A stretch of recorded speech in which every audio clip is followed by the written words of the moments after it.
Well, it is 5:31, so I'm going to welcome everyone this evening to the joint work session with City Council, the Planning Commission, Affordable Housing Committee, uh, Rental Inspection Committee, the DEI Advisory Committee, and the Housing Authority Board. And so we could have quite a few at this particular time. We're sitting at 34 on the call right now. But again, just excited to have all of our working committees that are dealing with DEI and those types of background and affordable housing. This evening, we are so fortunate to have the Fair Housing Council with us. Jamie's back with us, and council will remember that Jamie spent some time with us earlier in the year, and she has a partner, Sam, with us. But at this time, I'm going to turn it over to Heather Richards to do the introductions this evening, and we'll move forward with our fair housing training and the input that the Fair Housing Council has for us. So Heather, I'll turn it over to you. Yeah, thank you, Mayor. So good evening, everyone, and thank you for participating and spending your time with us. The Fair Housing Council of Oregon staff did come to McMinnville in February of this year and gave a fantastic presentation on the history and consequences of discriminatory housing practices that led to laws like the Fair Housing Act, which is a federal law that we all need to comply with. After that presentation, we started having some dialogue about how to have a follow-up presentation that really sort of brings it into, contemporary time and practices here in McMinnville, both so that we can recognize what discriminatory practices look like, both intentional and unintentional practices. We are a recipient of the Community Development Block Grant Program. We are working on a grant right now of $500,000 that we're using to rehabilitate manufactured homes in our community. And as a part of that grant, we do have to do fair housing training. However, we have many committees working here in McMinnville on housing right now in terms of planning for housing and the Planning Commission with our missing middle housing mandates that we're responding to, with the proactive rental inspection program committee that's working on that program and recommendation for City Council, with the Affordable Housing Committee, with the DEI Committee, and with the Housing Authority. So we thought this would be a great opportunity to get all these groups together for this training and discussion that we're going to have tonight with the Fair Housing Council. So with that, I'm going to turn it over to Jamie and let them take it away. Thank you so much. And I'm going to go ahead and start sharing my screen. Just one moment.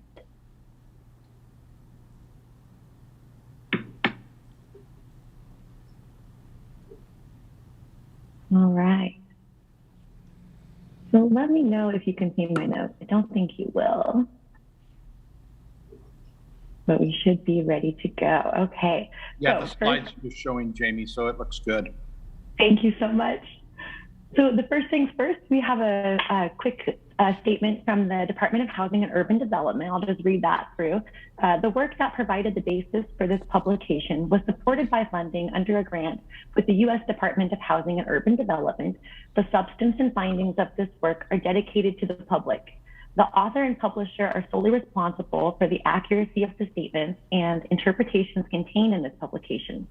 Such interpretations do not necessarily reflect the views of the federal government. All right, so with that, we'll go ahead and move on. Again, I'm Jamie. Hi, nice to meet you all. I'm the Education and Outreach Coordinator at the Fair Housing Council of Oregon. And some of you I have met before, so thanks for having us back again. It's a pleasure to be here. And I'm also joined this evening by Sam Goldberg, who's an Education and Outreach Specialist with the Fair Housing Council of Oregon, also has a lot of background in land use and affirmatively furthering fair housing. So we'll be talking a lot about those two topics tonight, and I'm so glad that Kate could join me today with this presentation. And so we'll just go ahead and get started on the presentation here. So first, who are we? We're the Fair Housing Council of Oregon. We're a statewide civil rights organization. And what we do is we proactively promote housing justice, equity, and inclusion. And we do that through education and enforcement of fair housing laws. And we get to educate everyone all across the board. So we get to talk to tenants and housing providers and lawmakers and pretty much anyone who touches the housing market. So it's a great gig because we get to meet all kinds of people and do this important work. So this evening's session, we have quite a few topics we're going to cover. We might move a little fast. We'll leave some time at the end for questions. So definitely hold on to those and we'll address them at the end.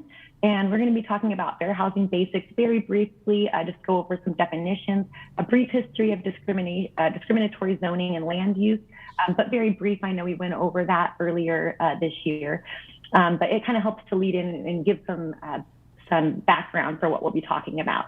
Then we'll talk about current housing needs in our region, jurisdictions and affirmatively furthering fair housing, Goal 10 and fair housing, so how all of these things intertwine with what we do.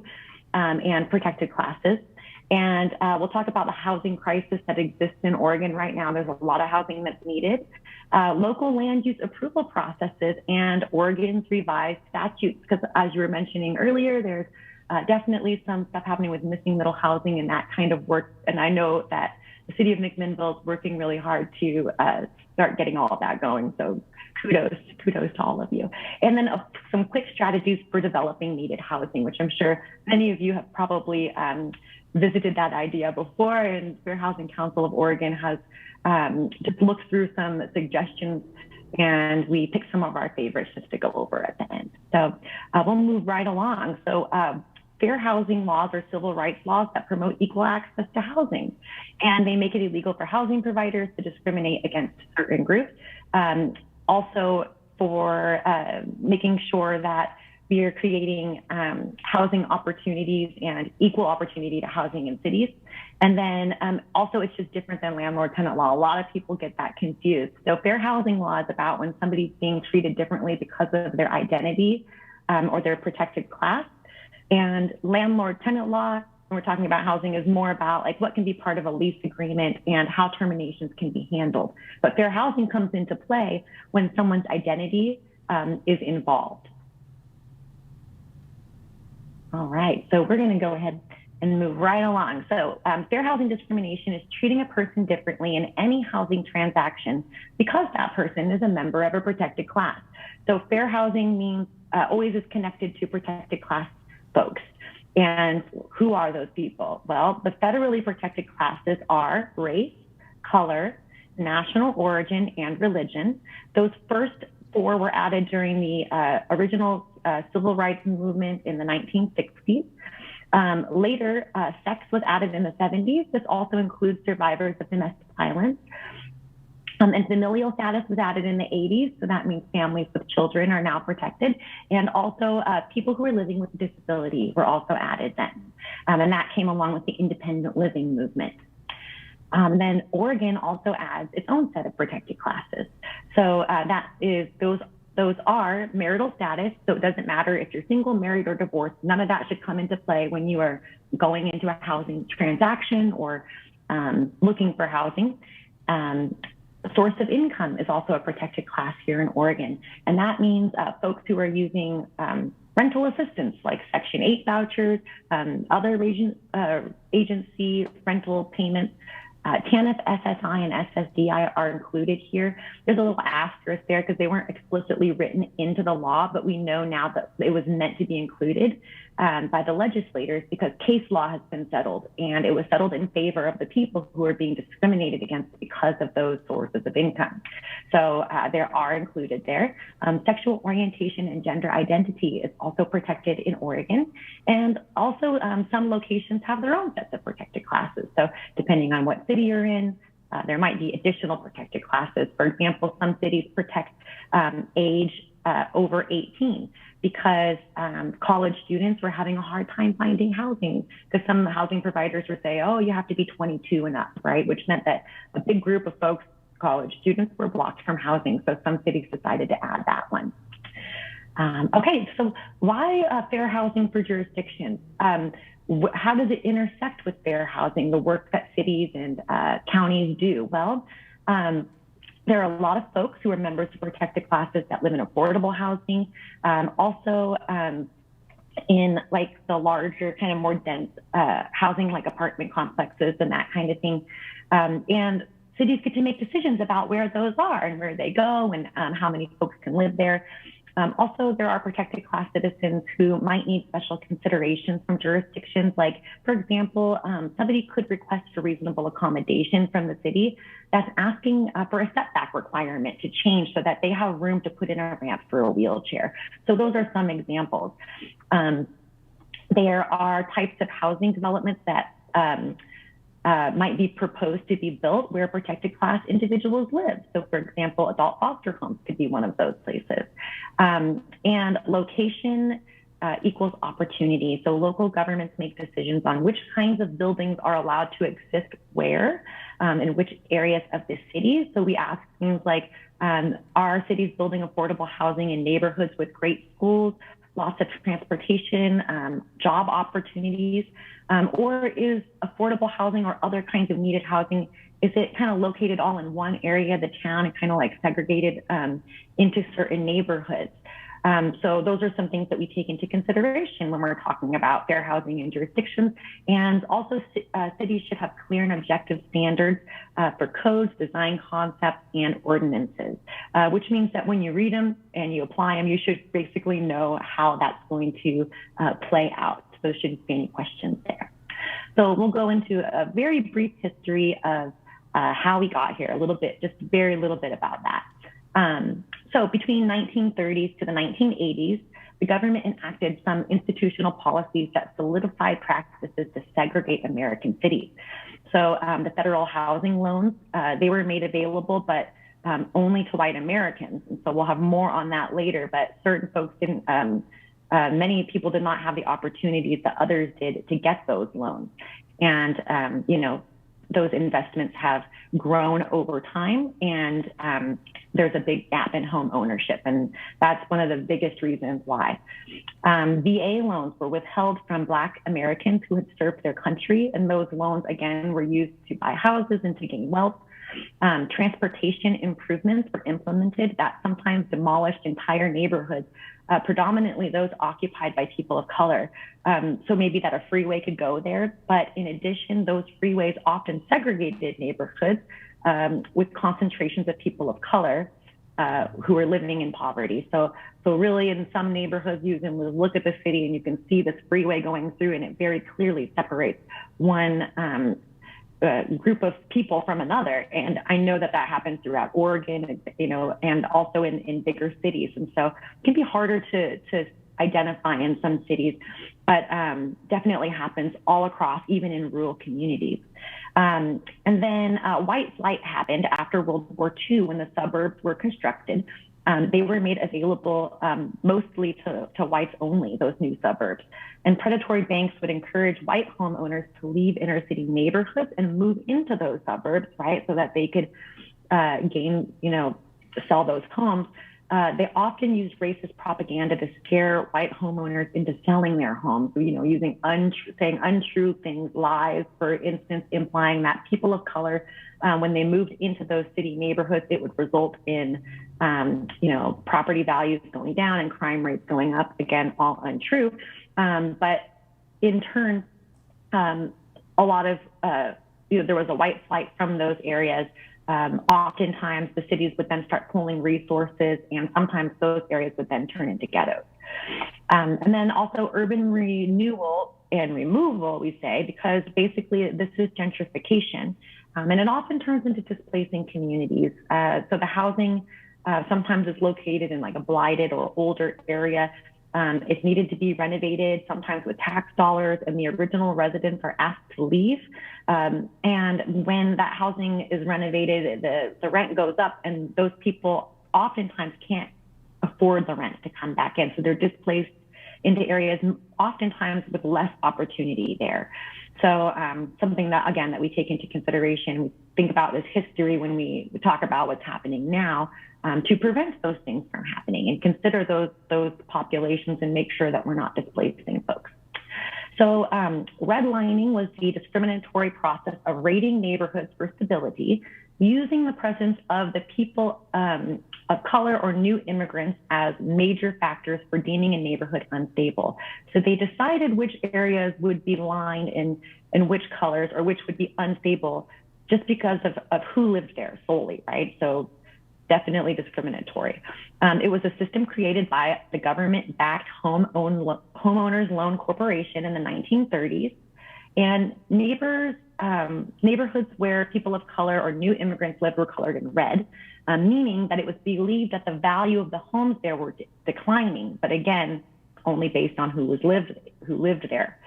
Neighborhoods where wealthier white families lived were colored in green. So they were believed that the home values there were appreciating, and there were colors in between for different neighborhoods. But basically, the rating system was used by the Federal Housing Administration and financial institutions to deny loans and homeowners insurance to redlined areas, ultimately blocking home ownership from the people who lived there in the redlined neighborhoods, right? So it also assured that those areas would face disinvestment for decades to come. And predatory lending is still happening. It's happening in different ways. There was a story that came out recently that Bank of America was refusing to give mortgages. Yeah, they're refusing to give mortgages to folks who were living with disabilities, maybe, and there were people who were under legal guardianship or conservatorship. So this is, although it's happening in different ways, it's still happening today. And so before 1934, Americans usually had to pay about 50% down to own a house to purchase it, which was unaffordable to most Americans. It would be today for sure. But when the Federal Housing Administration started backing loans in the 1930s, folks could pay a much smaller down payment and they could get a 30-year fixed mortgage. But it was not made available to people of color. It was predominantly, this money went to white folks. And the redlining of neighborhoods, predominantly, again, communities of color, led to extreme racial inequities. So the government policy, this policy accounts for much of the inequity that exists in home ownership today. And this statistic is right up there. Between 1934 and 1962, of $120 billion in loans made by the Federal Housing Administration, less than 2% went to non-whites. So very clear indication there of racism and discriminatory practices. So restrictive covenants, this is language that was written into the deeds of homes that stated that they could not be resold to Blacks or other racial minorities or various religions. The Supreme Court declared such restrictive covenants unenforceable in 1948. But you know, in Oregon, a lot of the homes, if they're built before 1940, they often still have that language in the deed. It's not enforceable anymore. It takes money and paperwork to get it removed. Some people do that work, but if you look, it's still there. It's a big indicator of what happened in our past. So continuing impacts of today, exclusionary zoning policies continue. They restrict lower cost or higher density housing from being built, which in turn affects anyone who can't afford or doesn't want to purchase a single family home. There are reasons why, and they limit racial and economic diversity because lower cost housing is segregated into one area of town where that zoning exists. And it raises housing costs, excluding people from equal access to opportunities, especially in home ownership. And in 1968, the Fair Housing Act was enacted. The Department of Housing and Urban Development was named to enforce fair housing laws. Penalties were instituted for violating the act, and affirmatively furthering fair housing was required, and it was required from the very beginning. We've just had some very good guidance on what that looks like since then, so great news. Okay, so now we're going to move on to current housing needs in our region. And so this slide is very language heavy. Sorry about that, because I sometimes use it for presentations for more counties, but we'll focus on Yamhill County for this one. The information on this slide came from Oregon Housing Alliance. They're a statewide nonprofit organization, and their primary focus is to address housing needs in Oregon to help to inform statewide policy and legislation. So I like to share their information. They're accurate and they have a lot of really good data. So in Yamhill County, you can see for every 100 families with extremely low incomes, only 17 affordable housing units exist, which means that 2,210 units are needed to meet the current need. In addition, in Yamhill County, 1 out of 4 renters spends 50% or more of their income on rent. 3 out of 4 renters in Yamhill County with extremely low incomes are paying more than 50% of their income on rent. So that is considered to be rent burdened, which means if you're spending too much money on your housing and utilities, then you might not have enough money to pay for medical expenses, transportation, food, clothes, and other basic necessities. So that's why it's important for us to share this info. This might look familiar. This is some info that comes from McMinnville, and the slide was from Econ Northwest. They put it together for a presentation for the public back in 2019 to discuss housing needs and the housing needs analysis and all those other like strategies that your city worked on. As you can see, it says here that 4,424 new dwelling units will be needed to accommodate the growth of McMinnville's population. And this example uses McMinnville's historic housing mix, which are mainly here's 3 housing types of single-family detached housing, single-family attached housing like town houses or townhomes, or multifamily housing, which are like bigger units with more density. And while this might not be like the full representation of all housing types at all, it shows the 3 housing types that are the majority and what it would look like if these projections would be keeping with that same ratio of existed housing. However, if the goal is to create more housing choice, and I know that you all are working really hard to do missing middle housing and implement that, then you can promote the development again of missing middle housing to address the needs of different income types. And encouraging the development of missing middle housing will help to create housing choice throughout the whole city. And instead of concentrating housing that is typically lower cost into some areas of town and not into others. So this is a very familiar picture. I'm sure many of you have seen it. Just gives a really great example of what missing middle housing looks like. I love it. We'll talk more about this later, but House Bill 2001 requires cities with a population of 10,000 or higher to allow for missing middle housing to be built on any lot zoned for single family housing. So pretty exciting, creates a lot of opportunity. And we're really excited that you all are working towards that. And something to think about when considering needed housing is that location is key. This is how we can desegregate communities.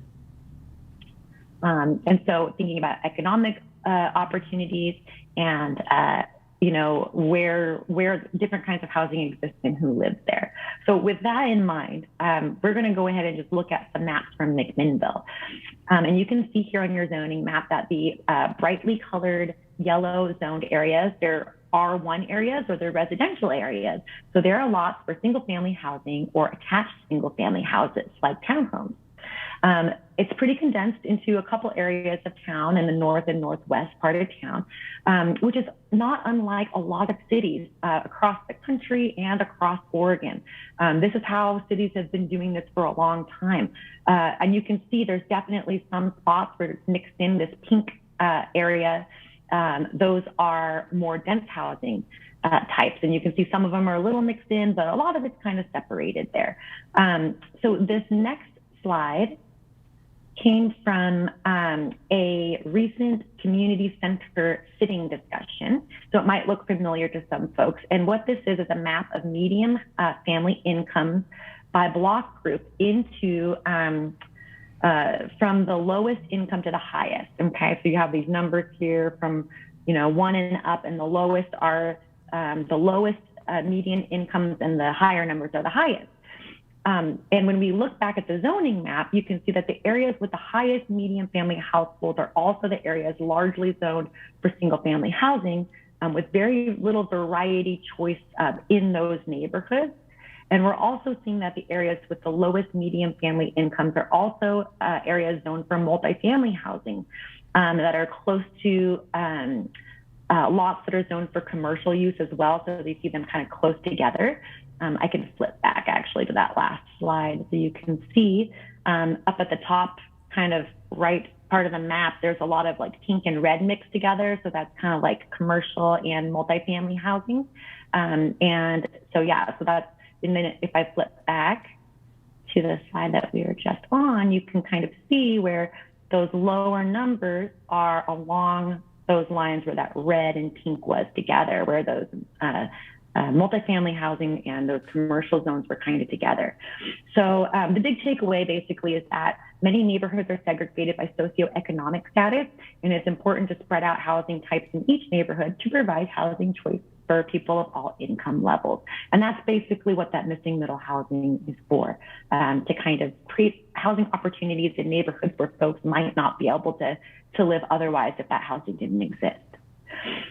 So another pattern we see in these maps is that the areas where more Hispanic people are cited to live are also the areas where the lowest median household or incomes are. So the red area has a population that is stated to be 1/4 Hispanic, and the yellow area has a population that is 1/3 Hispanic. So in addition, those neighborhoods zoned for multifamily housing,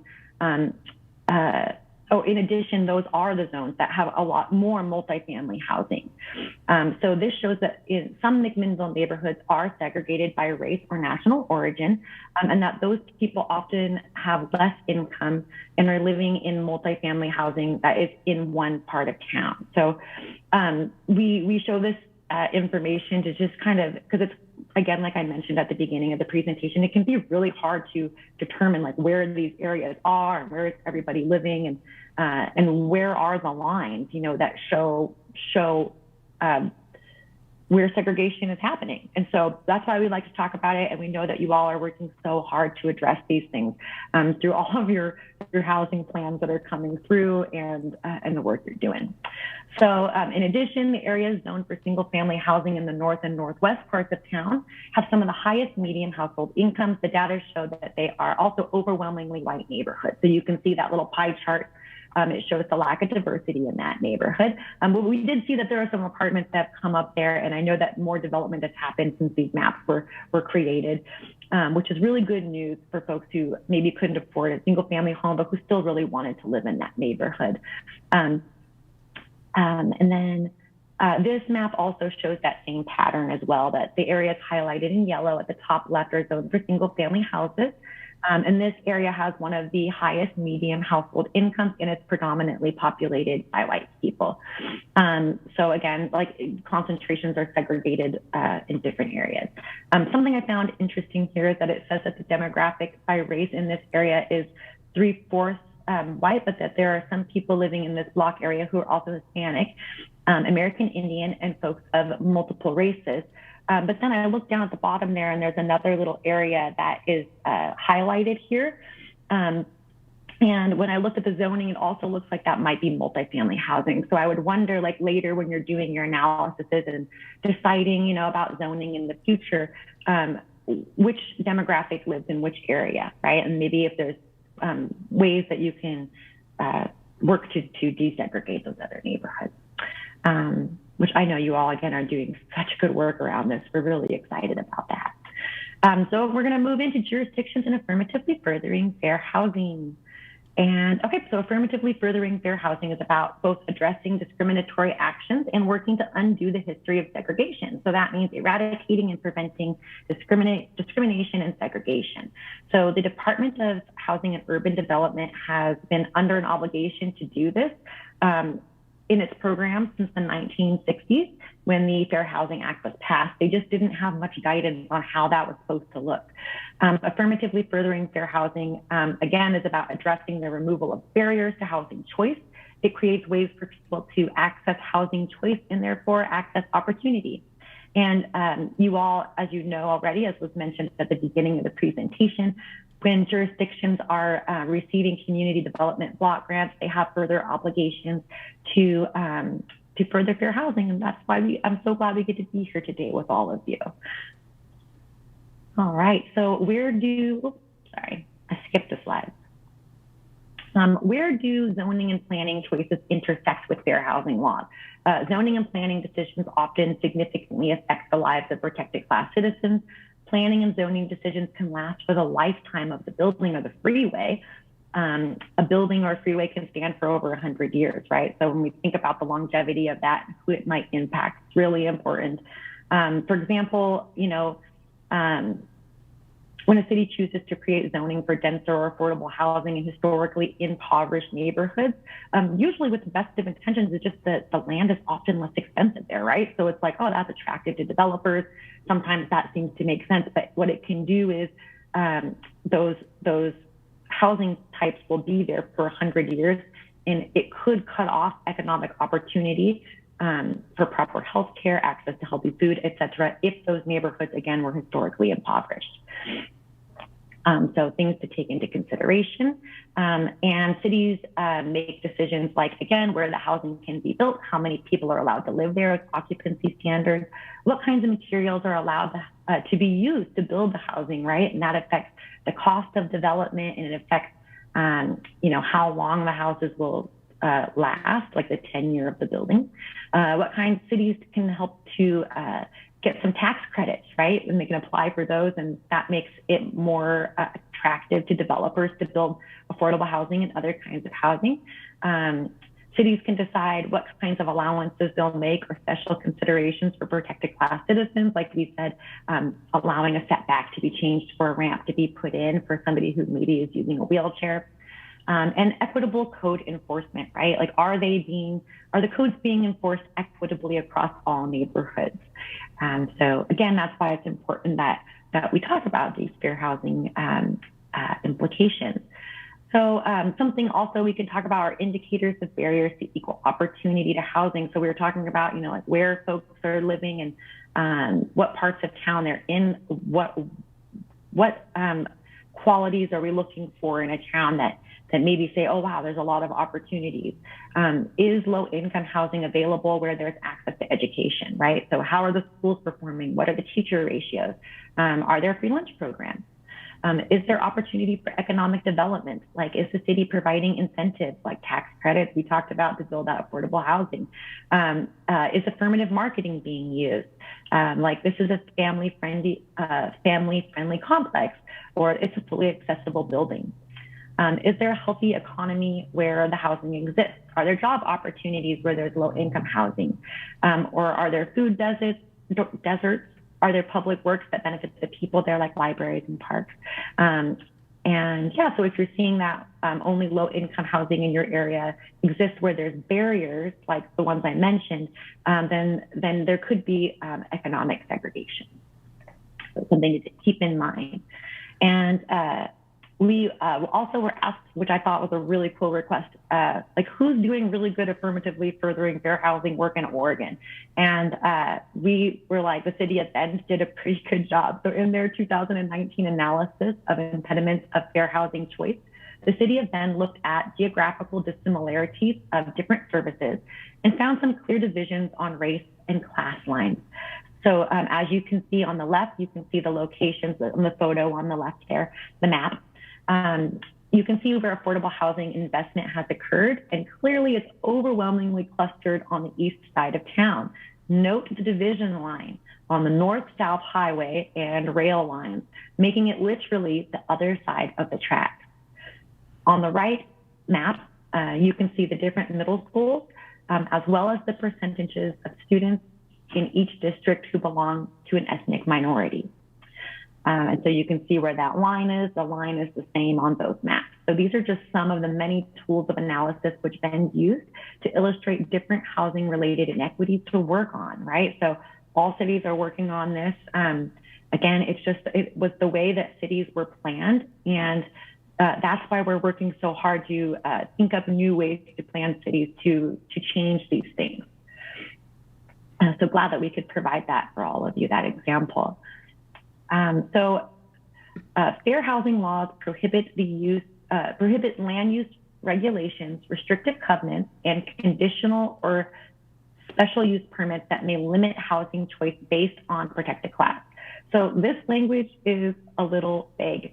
What does it look like to limit housing choice based on protected class? Well, in 1999, the Department of Justice and the Department of Housing and Urban Development put out a statement that clarified what types of what types of land use and zoning laws or practices violate the Fair Housing Act, so that we can have some clarity there. And it was updated in 2016. The statement provides clarification around these uses. And with that, I'm going to let Sam go ahead, and he's going to take over from here. Here, so I can make that happen.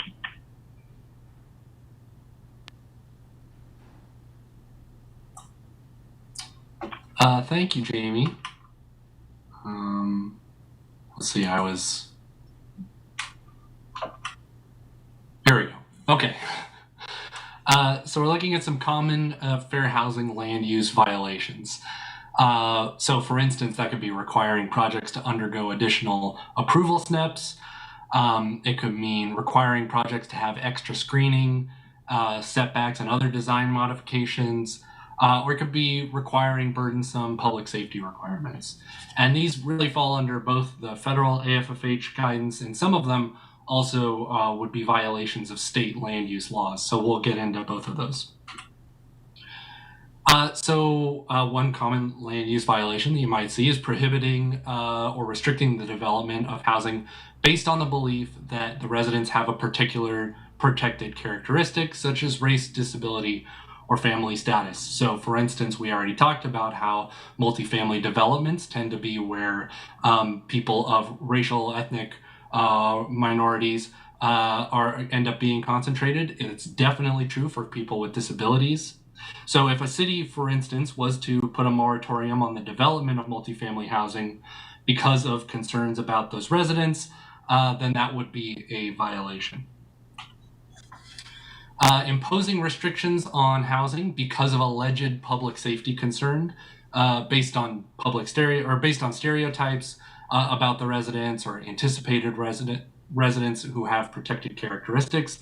So, for instance, requiring a proposed development to provide additional security measures based on belief that persons with particular protected characteristics are more likely to engage in criminal activity. Not only is that treating people of protected classes differently, it's also adding a cost burden to a particular housing development, which is a violation of state land use law. Refusing to provide reasonable accommodations to land use or zoning policies when such accommodations may be necessary to allow persons with disabilities to have an equal opportunity to use and enjoy the housing. So for instance, denying a request to modify a setback requirement so that an accessible sidewalk or ramp, which you can see here, can be provided for one or more persons with mobility disabilities. So HUD defines disparate impact as a practice that results in a disparate impact on a group of persons or creates, increases, reinforces, or perpetuates segregated housing patterns because of race, color, religion, sex, disability, familial status, or national origin. So essentially, even if a policy is race neutral in its language, or sex neutral or disability neutral, but it has a disparate impact in effect, then that is still a discriminatory policy. Policies that may have a disparate impact. Urban renewal, which we already talked about, that often means displacing low-income communities who live in the area. Code enforcement. So for instance, unreasonable occupancy standards. If the city says only 2 people per bedroom can live in any unit, what does that mean for a larger family living in a 2-bedroom unit? If 1 bedroom is large enough, it could fit 2 bunk beds reasonably and safely, and that should be allowed. Exclusionary zoning. So historic district designations often lock in the history of segregation by disallowing density and missing middle housing to be built. lower income individuals and families are blocked from housing opportunity in those neighborhoods, which, as we've seen from some of the maps, also tend to be the most economically high opportunity neighborhoods. Residency preferences. This means a housing project is giving preference to certain types of folks, even with the best of intentions. This could be discriminating. We tend to advise extreme caution when it comes to crafting preference policies for different housing developments. Some of the cases that are really key to fair housing land use laws and what happens when jurisdictions violate the Fair Housing Act. On August 24th, 2018, the United States Attorney's Office executed a settlement agreement in United States versus Tinley Park. The complaint filed in 2016 alleged that the village engaged in a pattern or practice of unlawful discrimination and denied rights to a group of persons on the basis of race and color in violation of the Fair Housing Act when it refused to permit the construction of an affordable housing project in response to racially motivated public opposition. In 2017, the court issued an order denying defendants' motion to dismiss. Under the settlement, the village will pay a total of $360,000 in monetary damages to the village's former planning director, who was placed on leave because of her support for the project, as well as a $50,000 civil penalty to the United States. In addition, the village will also take a number of actions to guard against further housing discrimination, including training elected officials and individuals involved in the planning process, developing a fair housing policy, and hiring a fair housing compliance officer. So this is something that comes up for jurisdictions a lot.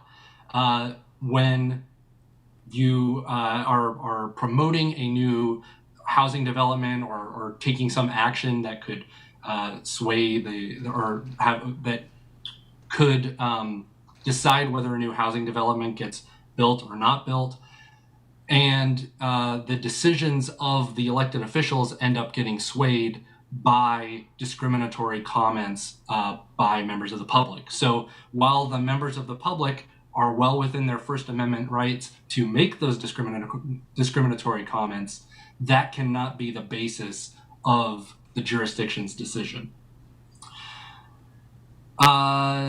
United States versus City of Jacksonville, that's from 2017. The complaint was filed in 2016. It alleged that the city violated the Fair Housing Act and Americans with Disabilities Act when it refused to allow the development of a 12-unit apartment building to create permanent supportive housing for chronically homeless veterans in response to intense community pressure based on stereotypes about the prospective residents with disabilities. Under the consent decree, the city has amended its zoning code, including removing restrictions that apply to housing for persons with disabilities and implementing a reasonable accommodation policy. The city has also agreed to rescind the written interpretation that prevented Ability Housing from providing the housing at issue, designate a Fair Housing Compliance Officer, and provide Fair Housing Act and Americans with Disabilities Act training for city employees, and pay a $25,000 civil penalty to the government. In a separate settlement, the city agreed to pay $400,000 to Ability Housing, which was the affordable housing developer, and $25,000 to Disability Rights Florida. And on top of that, to establish a $1.5 million grant to develop permanent supportive housing in the city for people with disabilities. So you see, once again, a decision that was made because of discriminatory public backlash. And what the city ended up having to do under the settlement is essentially what we're advocating for you to do, which is affirmatively further fair housing.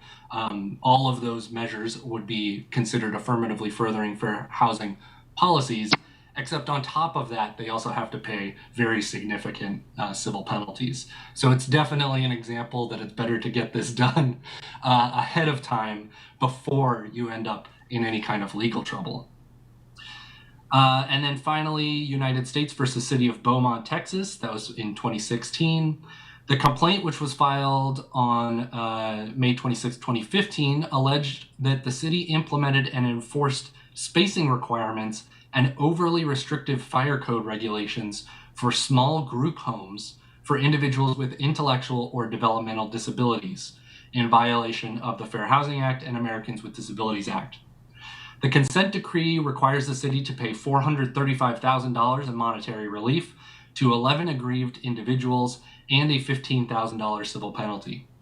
The city will also pay $25,000 to Disability Rights Texas, the organization that represented the 3 individuals who filed the HUD complaints and intervened in the United States lawsuit. In addition, the city consented to injunctive relief, including ceasing enforcement of its spacing requirements and overly restrictive fire code regulations, implementing a comprehensive reasonable accommodation policy, requiring its officials to attend for housing training, and appointing a fair housing compliance officer. So you see a pattern here. So this is a good example of when a city applies unreasonable restrictions to a type of housing that is predominantly used by a protected class, in this case, people with disabilities. All right, so goal 10. So now we're going to look explicitly at state land use law. Planning goal 10, which is part of the original 14 state planning goals that date back to Senate Bill 10 and Senate Bill 100 in the 1970s. Goal 10 was identified to provide for the housing needs of the citizens of the state. So buildable lands for residential use shall be inventoried, and plans shall encourage the availability of adequate numbers of needed housing units at price ranges and rent levels which are commensurate with the financial capabilities of Oregon households, and allow for flexibility of housing location, type, and density. So in this case, it's addressing not just the type of housing, but the affordability of the housing. It's a requirement on cities that on cities and counties, all jurisdictions, that they build to the needs of the people who are there. For cities with populations larger than 2,500 residents, it also means including a broader range of housing types when they decide what needed housing units should be planned for their community. This means they must look beyond single-family detached housing and include multi-unit manufactured homes, renter-occupied units, other forms of housing. And how does this relate to fair housing? Again, the connection is that more people who are members of protected classes live in these other needed housing types.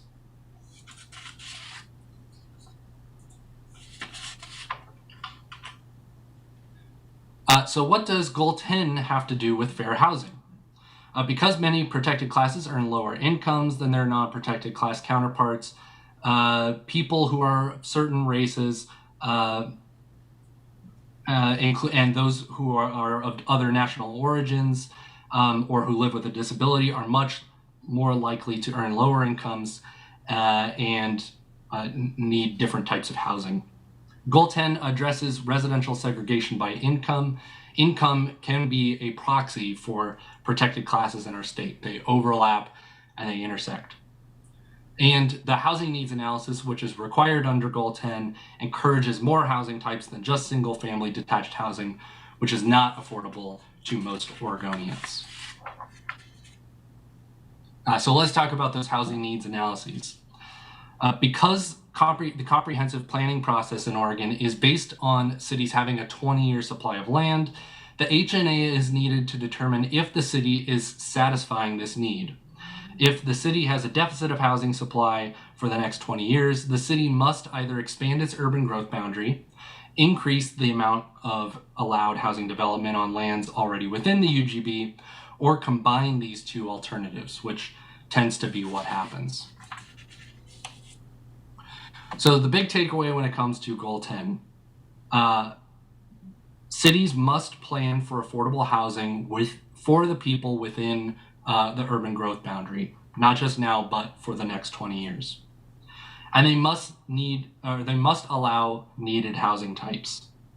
They will need to plan to build housing for renters of different income levels and homeowners of different income levels.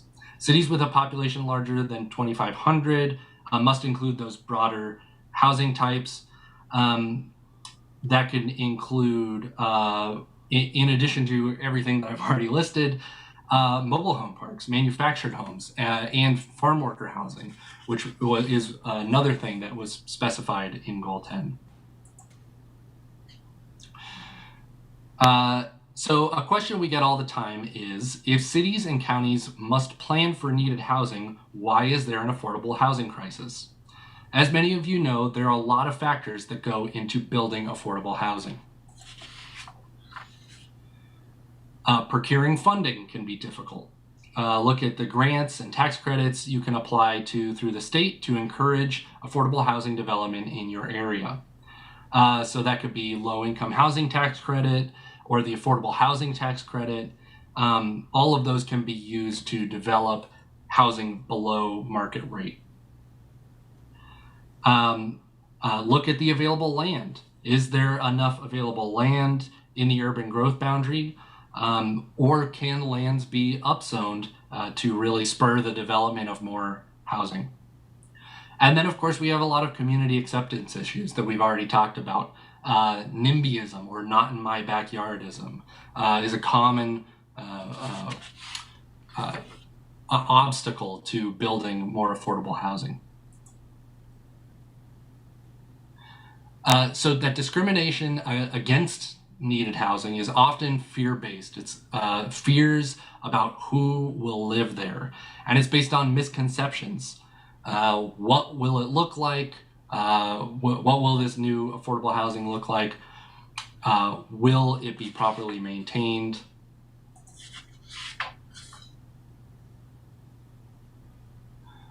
There are fears that this new development, affordable housing development, will affect home values. There is fear of increased crime. And then there's the magnetism myth that simply by building this needed housing is going to draw more people of these protected classes just based on its existence. And we know that all three of these are fundamentally myths. If anything, the evidence has shown that the more diverse a neighborhood is in terms of its housing types and its housing income, the more it tends to thrive. Opportunities tend to flourish in those neighborhoods. The same thing is the case for crime. By bringing in all types of housing, if anything, becomes less poverty becomes less concentrated in other parts of the city, and so crime rates have a tendency to go down. And then the magnetism myth is one that I hear all the time, but the reality is, by and large, these new developments are serving the people who are already there. So there's this idea that, for instance, if you build a shelter which is designed for people who are homeless, then that's going to bring in more homeless people from outside the city or even from other states. And the reality is the people that it serve are, by and large, the people who are, the invisible homeless, people who are doubled up or tripled up in homes, couch surfing, or even living camping on the urban fringes. So they may have been, invisible before, but now they're occupying these units.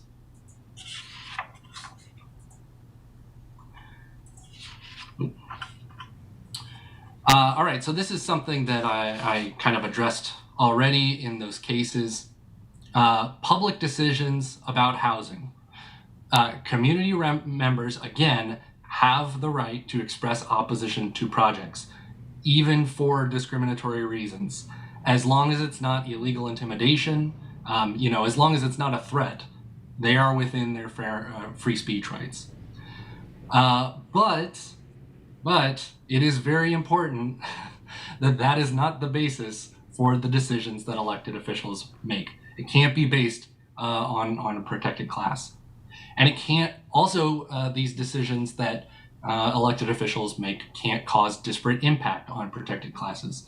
As you know, we've talked about, land use laws have a major impact on how different groups live.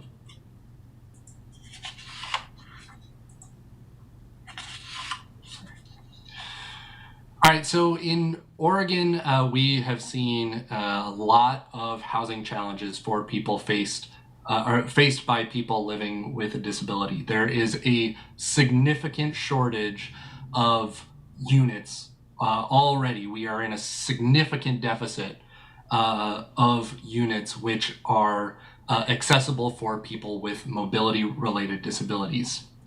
And that's what's already needed. What we know is that as time goes on, the percentage of people with mobility-related disabilities is going to increase substantially. So this is from Sightline Institute, and it shows that the annual growth of Oregonians over 75 years old, which is the group that are most likely to have a mobility-related disability, is already increasing and is really about to shoot through the roof within the next year or so. There was already a significant gap between supply and demand in accessible units, and Sightline Institute determined that we need to be producing 6,781 wheelchair-ready units a year, every year, just to meet this new growth. It is much more affordable. Another thing that we know is that it is much more affordable to make units accessible from the beginning when you're building those new units than to have to retrofit, which can be very costly. So one thing that the state has mandated is as part of the development strategies that it's requiring jurisdictions to do under House Bill 2003 is develop strategies for building more accessible units. Most accessible units are in multi-family developments where they have been required since 1991. But House Bill 2001, the middle housing bill, could change that. So right now, HUD requires that if you have a quadplex or more, if there's 4 or more units, then at least one ground level unit must be fully accessible. It must be built to that full accessibility. So in addition to multifamily units where that's already applicable, any new quadplexes and cottage clusters that are built under House Bill 2001, at least one of those units is going to have to be an accessible unit. On top of that, cities can offer incentives to developers for building even more accessible units. There's no reason that you have to build to the bare minimum number of units. I would highly encourage, again, as these building production strategies are going into effect, that you find ways to offer incentives to developers or guidance to developers that will lead to the production of more accessible units. Accessible units can also be prioritized for people with disabilities as a preference policy. So we saw this last year. Portland updated their accessory dwelling unit code to put in an explicit preference policy for people with disabilities. And I know I said earlier that we advise extreme caution when it comes to preference policies. But I will say, under the Fair Housing Act, people with disabilities and families with children are 2 areas where it is more jurisdictions are more able to put in explicit preference policies. And the reason is because they're, with most protected classes, there's nothing about someone's race or color necessarily that would mean that they can only live in one particular housing type. But there are specific housing needs for families with children and people with disabilities. And so there is more leniency when it comes to making preference policies of those kinds. So the way that the Portland ADU code works is that ordinarily when a landlord is taking applications for new renters, then they have to weigh all those applications equally. And really what the best practice is to go with the first qualified person who applies. So, literally if they are 1 minute ahead of a second person in submitting their application and they're both equally qualified, then go with the person who submitted first. However, when it comes to ADUs specifically, because they are more likely to be accessible units, then a landlord is required to give preference to a person with a mobility issue who applies.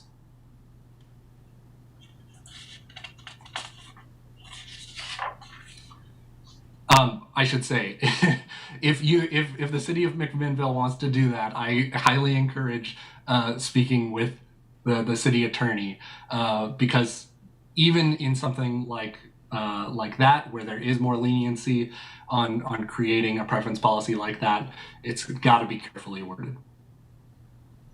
So local land use approval process and Oregon revised statutes. Oregon land use laws set up something called clear and objective standards. That was something that Jamie mentioned earlier. A local government may adopt and apply only clear and objective standards, conditions, and procedures regulating the development of housing, including needed housing. Those approval steps or procedures may not have the effect, either in themselves or cumulatively, of discouraging needed housing through unreasonable cost or delay. So that covers two things, that unreasonable cost or delay, but also when you set up subjective standards, that makes it more likely that there's wiggle room for a discriminatory policy to a discriminatory impact to come about. So if you have some vaguely written standard and a development comes along that is primarily serving people of a protected class and it gets denied, well, then there's suspicion that, well, maybe it's because of this vague a particular reading of this vague standard. So if you have clear and objective standards, then there's more evidence that it's not based on any kind of prejudice on the city's part. There are a few exceptions to this rule: historic districts and downtown Portland. Downtown Portland has a very specific reason, which is that the idea of clear and objective standards is more designed to smaller, low-rise or mid-rise buildings.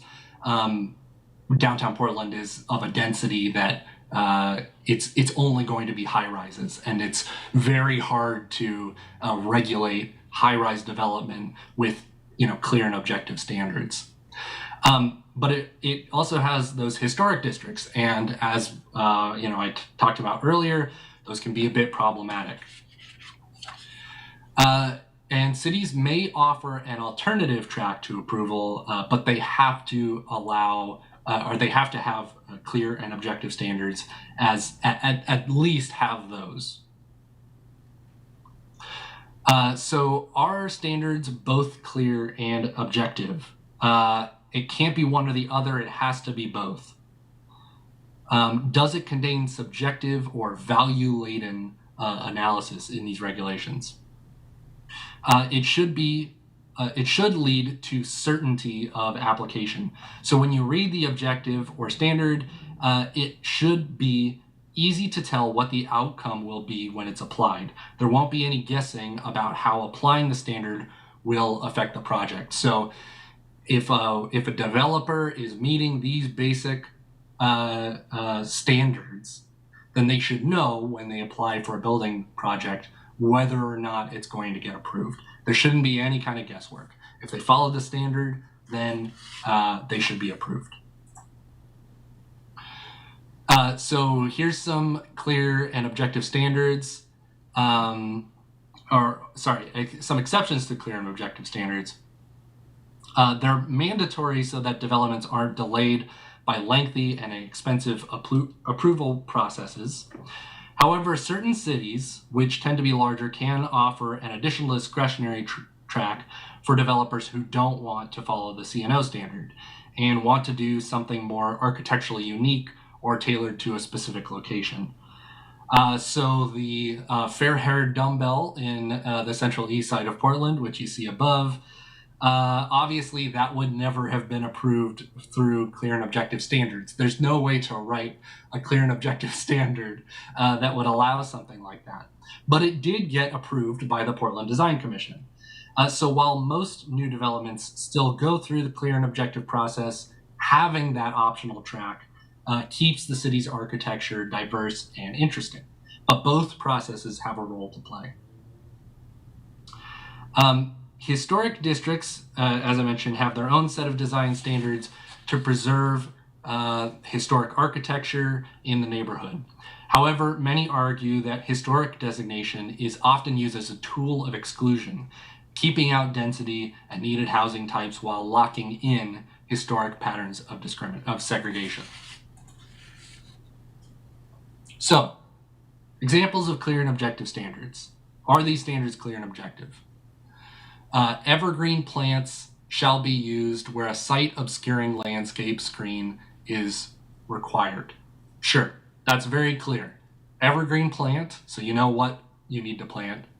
Where a site obscuring landscape screen is required, that's a little more subjective, but overall, where a site obscuring landscape screen is required is defined elsewhere in the code, then that would be a clear and objective standard. Proposed use shall be compatible with neighborhood character. This is about the most common thing in many cities' development codes, but it is definitely not clear and objective, because who's to say what neighborhood character is? Who's to say what compatible is? There's a lot of problems with this in spite of how common it is. No two directly adjacent or opposite buildings in a multifamily development may possess the same front or street facing elevation. All right, that's very specific, but there's nothing inherently wrong about it. It's a very clear design guideline. Pedestrian circulation paths shall be safe, convenient, and reasonably free of hazards. Well, this is something that obviously is well-intentioned, but again, who's to say what is reasonably free of hazards or safe or convenient for that matter?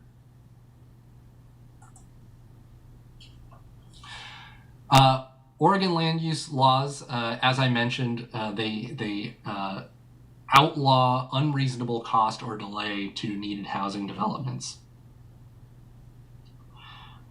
While there are no court cases to clarify this piece of the law, an example might be requiring an affordable housing development to include access to outdoor spaces from each individual unit, rather than allowing the developer to create fewer shared entrances or exits to the building that lead to that outdoor space.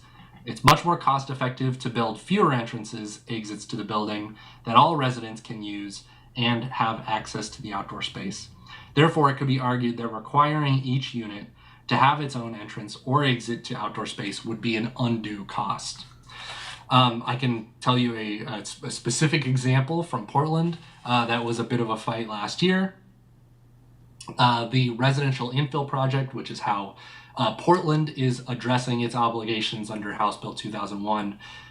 It's basically its own middle housing ordinance. There was a proposal right at the last second to require duplexes, triplexes, and quadplexes to all have their own water meter on each unit.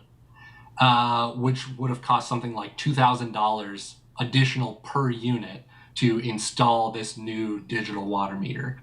And the developers argued having one for 4 connected units is totally fine, and this is a completely unnecessary cost that you're adding onto the development. And it did not ultimately pass, but I imagine if it had, then it may have come up against this unreasonable cost or delay requirement.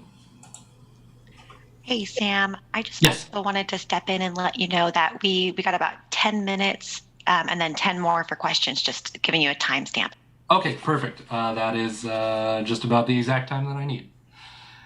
All right, so we do have some special rules in Oregon for licensed residential care homes.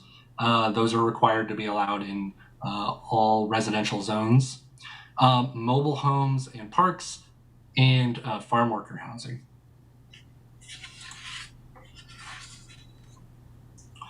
So mobile homes and parks, multi-sectional manufactured housing, meeting state standards pertaining to foundation, roof pitch, siding, thermal qualities, and carport garage must be permitted in single-family zoned lots.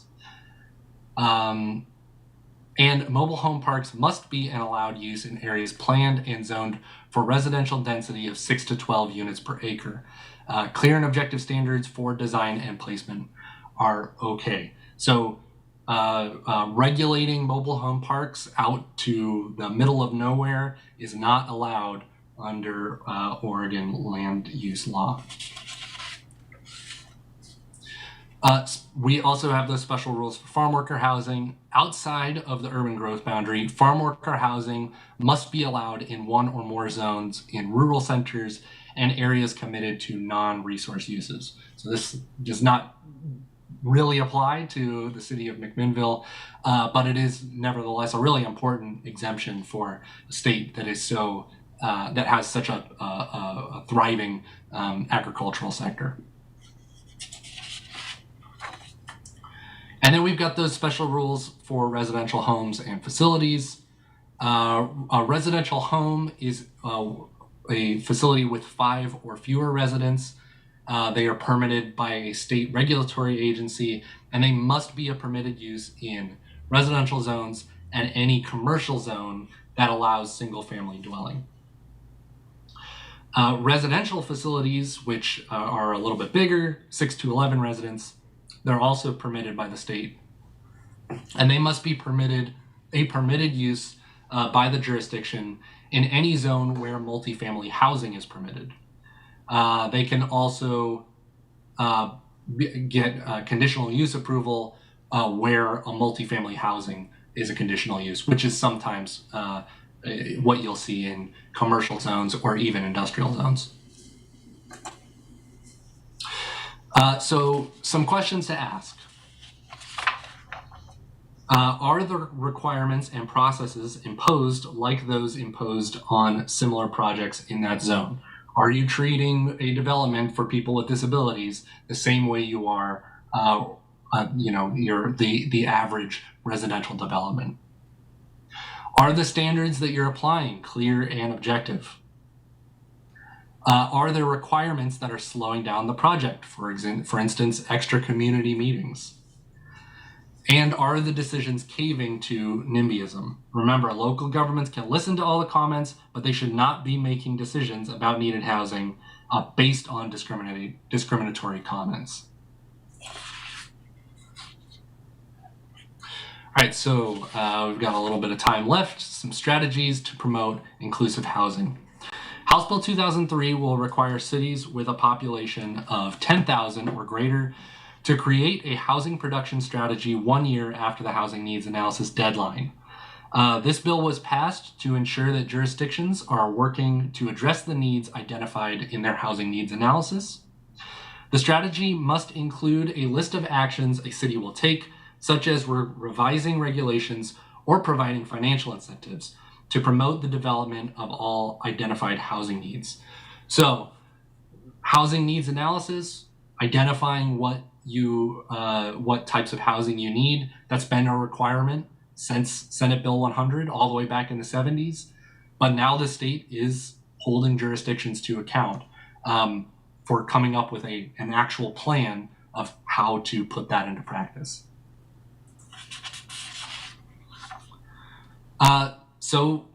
Putting this to you, what are your ideas? What demographics are concentrated in your city? What strategies might be used to desegregate? We've already shown that excellent data that we got about both socioeconomic segregation and racial segregation. What strategies are you going to use to affirmatively further fair housing? What kinds of housing are missing? How can you promote the development of that kind of housing in the city? And what kind of zone changes might you need to make to promote the development of needed housing in your city? So some examples of strategies to promote inclusive communities. These are from the Housing Production Strategies Guidance for Cities. So this is from DLCD, if I'm correct on that, Jamie. This is in advance of the House Bill 2003 requirements.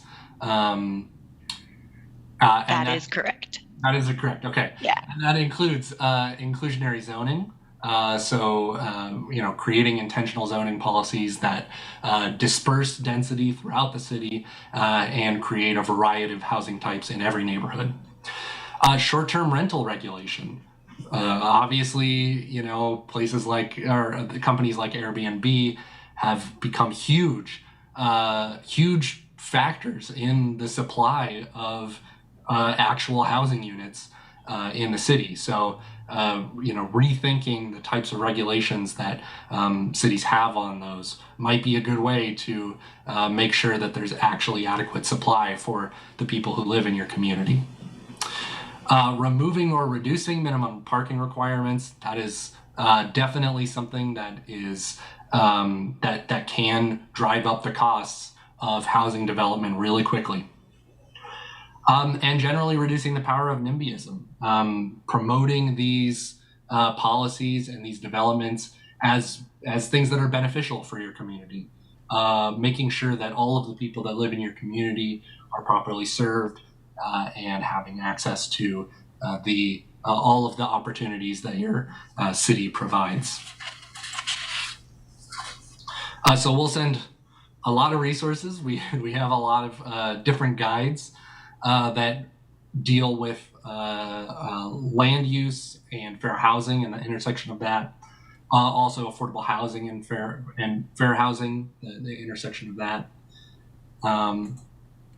I think that is it. So we are ready for questions. Well, thank you, Sam, and thank you, Jamie, for just an excellent presentation on so many aspects of fair housing. I know we've been working very hard under Heather's direction, whether it be through the Planning Commission, the Housing Affordable Housing Committee, the Council, but this was just a great discussion of the history, where we're at, and our opportunities. So with that being said, let's go ahead and any questions for Jamie or Sam from our audience. If you can raise your hand, and we've got 44 people on the call, so I think if your hand is raised, you'll go directly to the front page.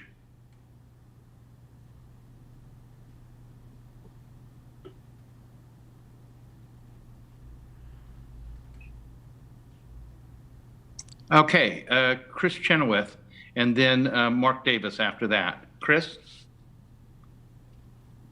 Apologize for my voice up front.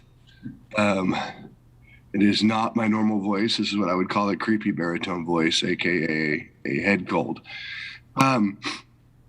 First, I would echo the comments of Mayor Hill. Thank you for the presentation. Thank you for taking the time to come here and express the history and where we're at. And of course, thank you, Heather Richards and her department for all that she does. My only question, and it's a really easy one, is can I get a copy of that slide presentation, please? Absolutely. Yeah, I would be so happy to include that in the resources I send. And I think I could probably send those to Heather and then Heather can distribute them. Yes, thank you. And what we'll do, Jamie, is we'll post them on our web page for people, and then we'll send them out to those who are on this meeting. Great, thank you. Let's go to Mark. Let's go to Mark Davis and then to Howie Harkema. Mark? Thank you, Mr. Mayor. I got a question for Sam. I thought inclusionary zoning was illegal under state law. Is that an incorrect perception on my part? I would consider House Bill 2001 to be an inclusionary zoning policy. So exclusionary zoning would be, restricting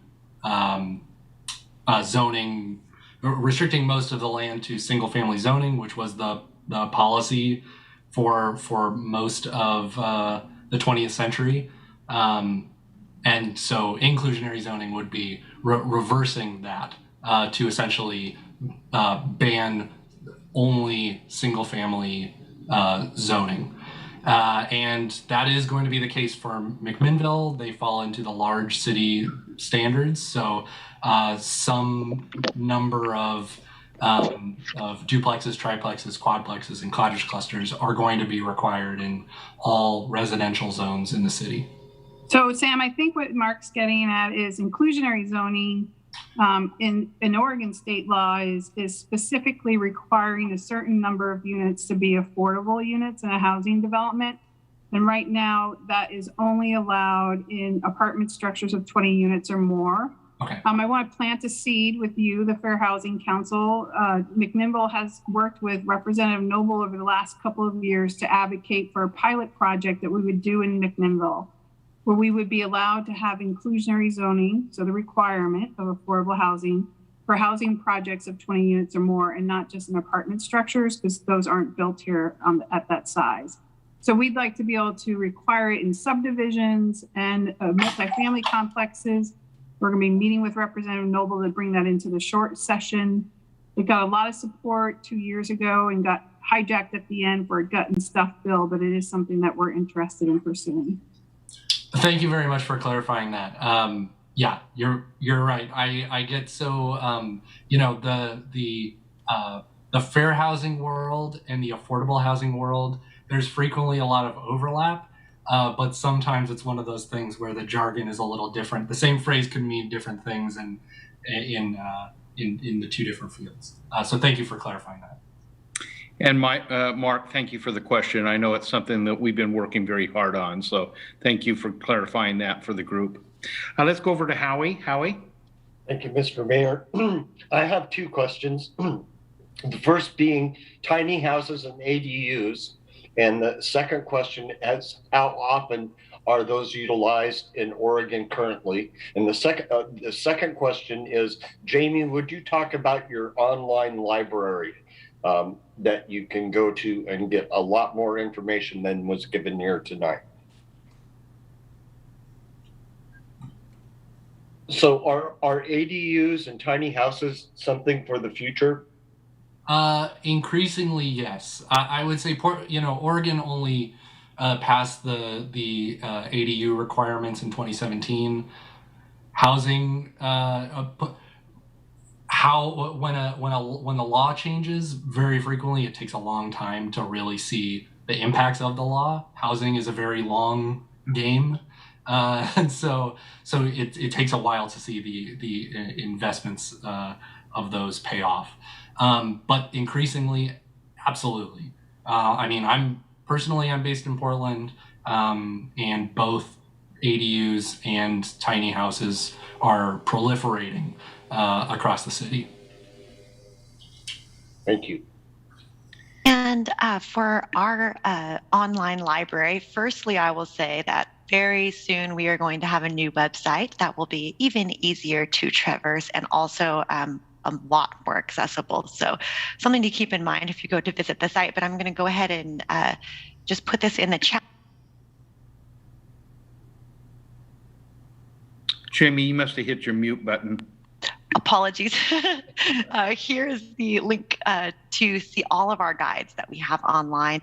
And then those other resources that I'll be sending out, some of them are from our library, and then some of them are from the Department of Housing and Urban Development and other government agencies as well. So we'll send out a lot of info, but that's a great link to check out.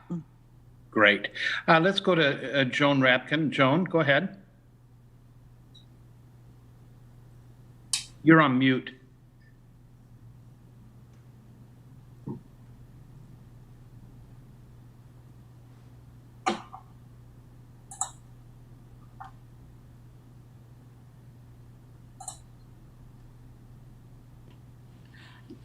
I didn't have a question. Okay. I must have just been raising my arms. I'm sorry.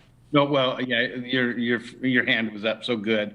Well, we have time for one more question before we conclude our work session before we go into City Council this evening. Any other questions?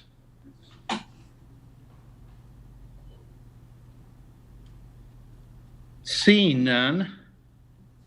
I also just wanted to mention, I put our evaluation link in the chat, and if anybody has a moment after to let us know how we can do better, we would really appreciate that. Thank you. Great. Well, Jamie, just from my perspective, this being the second opportunity to go through some of the information, how full of information it is, how helpful it is, because I think one reading, one sitting, this discussion isn't enough. There is so many moving parts to fair housing, and I'd thank Heather and her group for just keeping us informed as a council and as committees. This is so important as we're moving forward and trying to take care of that middle housing and affordable housing and all the things that we've been struggling with here in McMinnville. So with that being said, thank you.